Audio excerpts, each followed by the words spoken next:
we're sitting in a Mercedes, scheduled to start P2 on the front row as the monitor comes up, and we set out onto the track for the Abu Dhabi sprint mode race.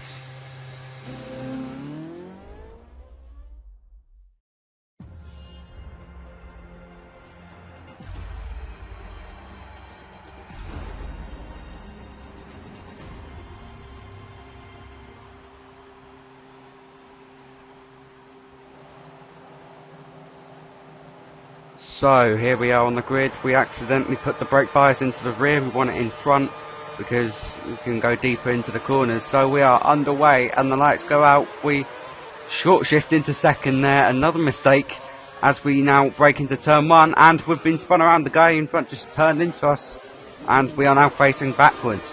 We're all the way down at the back now.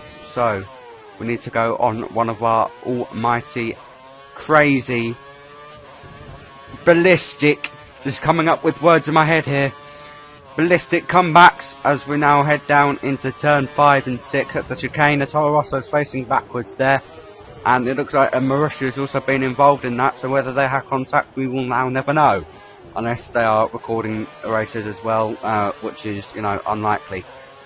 So heading down one of the back straights on the exit of turn 7, we are saving our curves. Don't know where we're heading down there. But we are saving our curves just in case there's a bit of debris on the track there that we got slowed down by as we now brake into turn 8. Another car's facing backwards, a Caterham.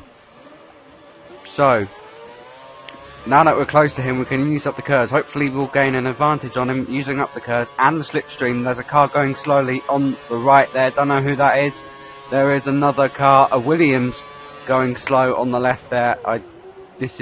What on earth is going on? The car in front, the Caterham's gone deep, and we power slide coming out of that triple chicane. So the bollards looks to have disappeared as well. We've still got half of our curves to use up as we now head into the Marina Hotel, and it looks like we've got two Caterhams in front of us.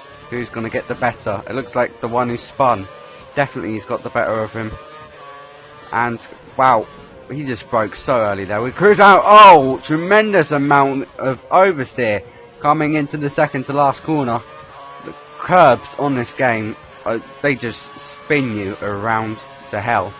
So we get some frame rate drops as we see a front wing there on the inside of turn 1.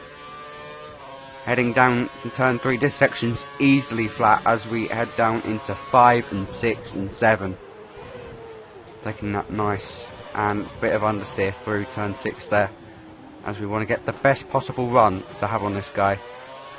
But once again we want to save the curves for an almighty slipstream coming into the next chicane after this one, into turn 10.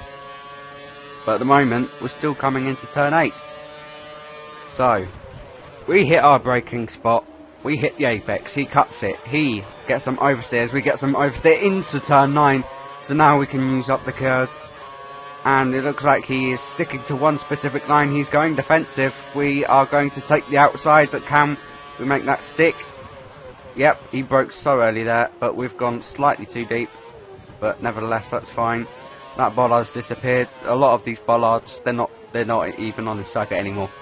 So I can feel a burp coming up in my throat, and I'll try not to burp, but we are now up to P4, having been spun around at the first corner. Always seems to be mayhem for me at the first corner, but nevertheless we are making up progress, because, you know, we're so pro, and we don't get any horrific oversteer like we did on the previous lap. So someone decides to disconnect, and we just, even though we past the guy, the Caterham behind us, we've just gone 1.4 seconds faster than the guy who set the fastest lap, as we are now all over the Lotus going into turn 5. As we try to get the better run, we try to go, nope, we can't sneak up the inside of 7 there, so we do what we did again, save up the curves around this back straight. But this guy's slow in a straight line. More frame rate drops there. Don't know what that's about. But we easily take the position coming into turn 8. And now we brake. We have got the position very easily there. So now we can use up the curves to pull away from this guy, who probably have some curves left over. Does not look like it. He is very slow. So we are going to use up the rest of our curves out of the last corner. And we are a second slower than what we were on the previous lap. For some bizarre reason. We get a warning for corner cutting. And probably another warning for corner cutting there. But, you know, we're up on the podium. So, all in all, it's not really been a bad race. The burp that was in my throat a lap ago has now decided to disappear. But yeah, we get another warning for corner cutting there, and more oversteer. We could have had a run on that guy in second there, but you know, wasn't to be. And we come across the line in P3, and no penalties ahead of us, so we stay in position 3. That was a very nice race, and I'll see you again for more online sprints.